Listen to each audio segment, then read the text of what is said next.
হাই everyone, মই আপোনালোকৰ মাজলৈ লৈ আহিছোঁ এটা চাটনি ৰেচিপি। তাৰ বাবে মই লৈছোঁ দুটা বিলাহী, অলপমান কাটি লোৱা পিঁয়াজ, দুটা কেঁচা জলকীয়া, অলপ আদা আৰু দুটামান ৰচুন।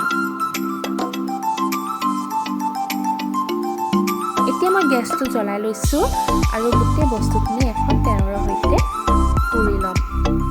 টেৱাখন অকণমান গৰম কৰি লৈছোঁ আৰু জুইত পুৰিলেতো বস্তুখিনি আৰু বেছিয়ে ভাল হয়।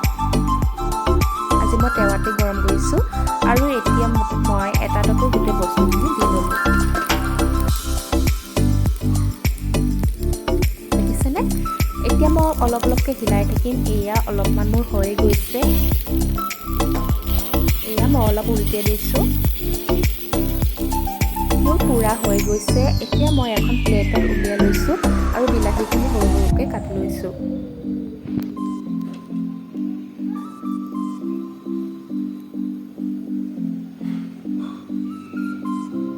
মোৰ কটা হৈ গৈছে আৰু মই এতিয়া মিক্সাৰ বাতি এটাতে গোটেইখিনি ভৰাই দিছোঁ আৰু যিমান প্ৰয়োজন হয় সিমানখিনি নিমখ দিছোঁ।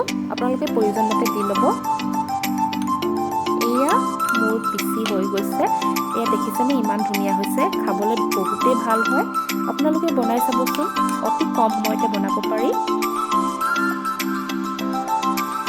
ৰুটিৰ লগতো খাব পাৰে, চবৰ লগতে খাব পাৰে ৰেচিপিটো। কেনেকুৱা লাগিলে বাৰু কমেণ্ট কৰি জনাবচোন। Thank U.